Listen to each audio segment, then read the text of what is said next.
ये जिंदगी भी कितनी अजीब होती है। जो हम चाहते हैं वो हमें मिलता नहीं, और जिसके बारे में हमने कभी सोचा भी नहीं होता, वो एक अनकहे ख्वाब की तरह बिना चोली फैलाए हमारी गोद में आ गिरता है। कितने साल हो गए हैं इस बारिश को इतने गौर से देखे हुए, उसे महसूस किए हुए, और आज भी देखो ना, बारिश की इन नन्ही बूंदों को मैं अपने हाथों में कहाँ ले पा रही है। पहले तो मुझे यह बारिश बिल्कुल पसंद नहीं थी, लेकिन जब से मेरी जिंदगी में सिद्धांत आया था, न जाने क्यों हर बार मुझे मुस्कुराती हुई दिखने लगी थी। जैसे बारिश का हर एक कतरा मुझसे कहा करता हो, गगन तुम बेहद सुंदर हो, और मैं बस शर्मा के रह जाया करता था। और एक आज का दिन है, नहीं पसंद मुझे बारिश का यूं अचानक चले आना।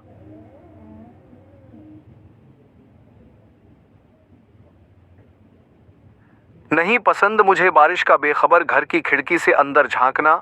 नहीं पसंद मुझे बादल, ये लम्हे जो हर बरसात के मौसम में इस तरह आ धमकते हैं जैसे मुझसे कोई बड़ा गहरा रिश्ता है इनका।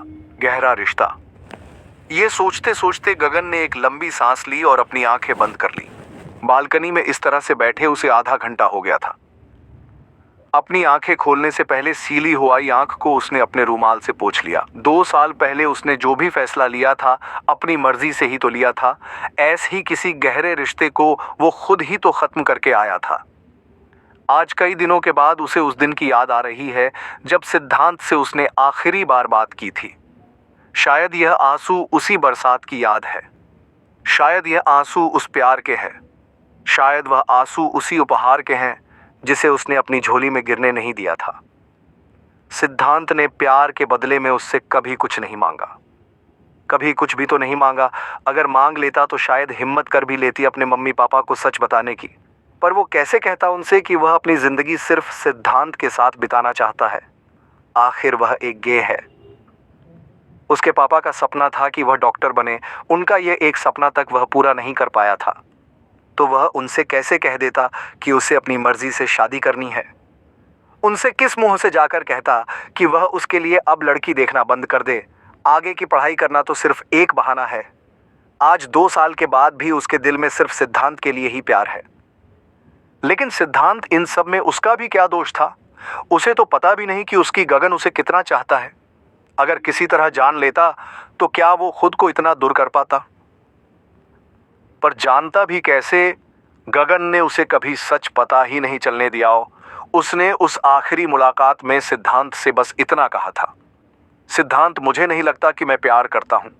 तुमसे करता होता तो आज सब कुछ भूल कर तुम्हारे साथ होता। तुम्हारी फिक्र होती मुझे, तुम्हारी परेशानी से मुझे परेशानी होती। पर ऐसा नहीं है, तुम भूल जाओ मुझे और वहां दूर चले जाओ, वापस लौट के फिर कभी नहीं आना।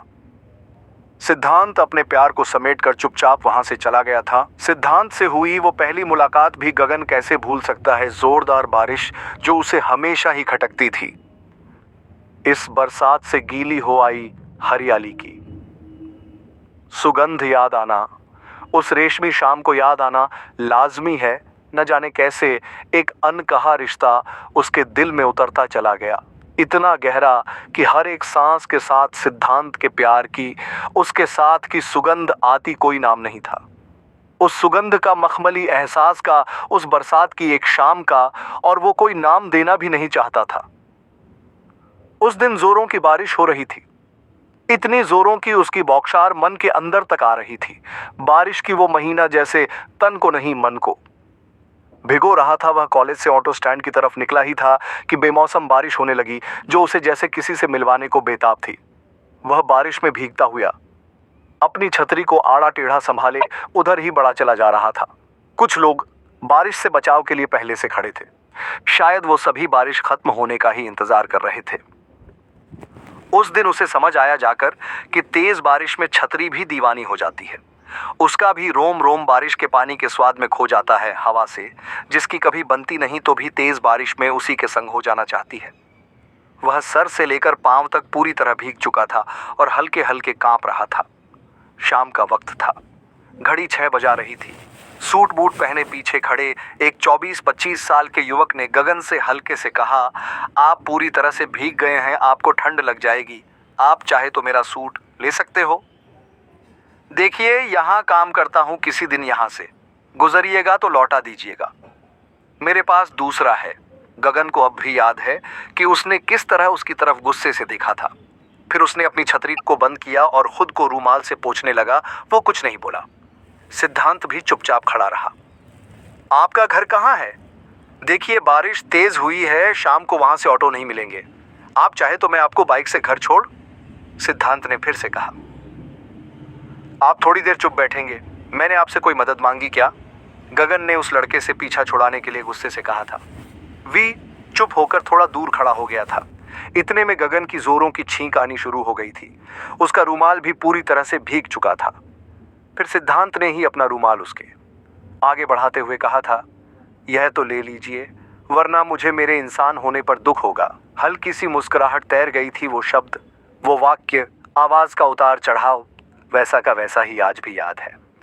गगन को उसने मुस्कुराते हुए सिद्धांत से रुमाल ले लिया था। मेरा नाम सिद्धांत है, सिद्धांत ने अपना हाथ आगे बढ़ाते हुए कहा था। गगन ने फिर से उसकी तरफ देखा, पर इस बार उसकी आंखों में गुस्सा नहीं था। सिद्धांत ने अपना हाथ वापस ले लिया।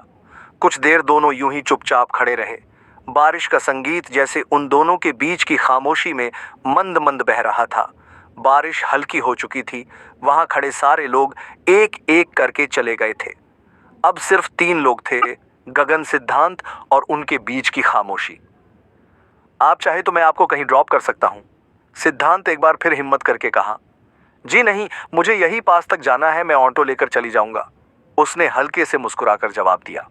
फिर सिद्धांत ने अपने कोट को निकालकर गगन के कंधे पर रख दिया था और हल्की हो रही बारिश में भागकर अपनी बाइक की तरफ चला गया। उसने बाइक पार्किंग से निकाली और गगन को आने का इशारा भी किया, लेकिन वह नहीं गया। जर वहीं खड़ा रहा था। जब कुछ और देर इंतजार करने के बाद भी जब वह नहीं गया तो सिद्धांत वहां से चला गया था। चारों को याद आ रहा है कि कैसे सिद्धांत के उस पुराने कोट की जेब में उसे उसकी पॉकेट डायरी मिली थी। उसमें उसका नंबर था। अगली शाम उसका धन्यवाद देने को उसने फोन मिला दिया था। उस दिन से शुरू होकर बातों का सिलसिला न जाने कब गहरी दोस्ती और फिर प्यार में बदल गया, दोनों को ही पता नहीं चला। कभी किसी किताबों पर बातें होती थीं तो कभी किसी कहानी पर। सिद्धांत की लिखी सारी कहानियां पसंद आती थी गगन को, और यह कहानियां ही तो उसे सिद्धांत के करीब लाई थी। इन्हीं किसी कहानी से वो मन ही मन सिद्धांत को पसंद करने लगा था, उसे चाहने लगी थी। अपनी इस चाहत में वह सब कुछ भूल गया था। अपने पापा का सपना, अपनी मां से किया वादा, अपने परिवार की इच्छा हो, उसे बस एक चीज याद रही थी, सिद्धांत। सिद्धांत शुरू से ही कम बोलता था। उसने अपने अंदर कई शब्द, अल्फाज, कविताएं, कहानियां छुपा रखी थीं। सिद्धांत के सपनों को वो करीब से जानना चाहता था। सिद्धांत ने हिंदी से स्नातक किया था और फिर पार्ट टाइम मास्टर्स में दाखिला लेकर LGBT के ब्लॉग के लिए काम करने लगा था। वैसे उसका सपना IAS बनने का था। मैं सरकारी कॉलेज से B फार्मा कर रहा था और मेरा आखिरी साल का और साथ में ही मेडिकल एग्जाम की तैयारी भी। जब 3 प्रयासों के बाद भी उसका मेडिकल का एंट्रेंस एग्जाम क्लियर नहीं हुआ तो उसके आगे M फार्मा करने का निश्चय कर लिया। एक दिन सिद्धांत ने उससे अपने दिल की बात कह दी। वो दृश्य आज भी उसकी आंखों में प्यार के एहसास के साथ तैरता है। जब सिद्धांत ने कांपते हाथों से उसे एक गुलाब दिया था और एक ही सांस में सब कुछ कह दिया था। उसने जीवन भर का साथ मांगा था। जो बाकी रह गया था उसे एक लंबे से खत में लिखकर कहा था। वो आज भी वो खत प्रतिदिन पढ़ता है। लेकिन उस समय के लिए पार्क में इतनी चहल पहल होने के बावजूद एक ऐसे सन्नाटे में बदल गई थी जिससे लग रहा था कि कोई अनहोनी होने वाली है। वह यही तो नहीं चाहता था। उसे यूं जिंदगी भर के लिए किसी का साथ नहीं चाहिए था, क्योंकि उसे पता था ऐसा संभव नहीं। उसे सिद्धांत पसंद था, बेहद पसंद था, उसकी दोस्ती पसंद। लेकिन प्यार सिद्धांत को कैसे समझाए कि वह चाहकर भी यह उपहार, यह प्यार का एहसास नहीं ले सकता था। को उसने अपने पापा से वादा किया है। कॉलेज की पढ़ाई बाहर करने के बदले उसके पापा ने उससे एक वादा लिया था जिसे वो आज तक निभा रहा था। वह कभी कभी प्यार व्यार के चक्कर में नहीं पड़ेगा। जिस चीज़ के लिए बाहर पढ़ने गया है उस चीज़ पर ध्यान देगा और सिर्फ पढ़ाई करेगा। अपने पापा की पसंद की लड़की से शादी करेगा। गगन को आज भी याद है कि उस दिन भर वह कितना रोया था अकेले अपने कमरे में, कि कितना बुज़दिल है वह जो अपनी ज़िंदगी के फैसले नहीं कर सकता, अपने लिए प्यार नहीं सुन सकता। कितना कायर है कि अपने बारे में बात नहीं कर सकता, अपने घर वालों से, अपने पापा से नहीं कह सकता, अपने मम्मी से नहीं कह सकता। उसने सिद्धांत से थोड़ा सा समय मांगा था, पर समय मांगना तो बस एक बहाना था। ताकि उस समय सिद्धांत का दिल ना टूटे। तभी यादों की इन गिरफ्त से चोरों को छुड़ाते हुए उसका मोबाइल बज उठा। वही गाना जो सिद्धांत का पसंदीदा हुआ करता था। एक मुलाकात जरूरी है सनम जिंदा रहने के लिए, तेरी कसम एक मुलाकात जरूरी है सनम। पापा का कॉल था। हेलो पापा, गगन ने उदास चेहरे से मुस्कुराने की कोशिश करते हुए कहा। हाँ बेटा, कैसा है मेरा बेटा? उसके पापा ने बेहद खुश होकर पूछा। अक्सर उसके पापा इतना खुश तभी होते हैं, ऊब एक और रिश्ता। पापा मुझे भी शादी नहीं करनी, मैंने कितनी बार कहा है, आपने मुझे अभी और पढ़ना है। गगन ने पापा की खुशी की वजह का अनुमान लगाते हुए कहा। पर बेटा एक एक दिन शादी तो करनी ही होगी, और इस बार तुम ना नहीं होगी, लड़की से मिले बिना तो बिल्कुल नहीं, पापा ने जोर देकर कहा। लड़की अभी अभी आयकर विभाग में अधिकारी बनी है, दिखने में अच्छी है और अच्छे परिवार से है, तुम उससे मिलने जा रहे हो। बस तुम्हारी मम्मी भी यही चाहती है। एक पर पापा, अरे बेटा एक बार मिल तो लो, मिलने के बाद तुम ना नहीं कह सकोगे, गगन की मम्मी ने उसके पापा से फोन लेते हुए कहा। गगन इस बार चाहकर भी ना नहीं कह सकोगे। उसके सामने सिद्धांत का चेहरा आ गया। क्या उसे एक बार मम्मी पापा से सिद्धांत के बारे में बात करनी चाहिए, पर सिद्धांत कहाँ है?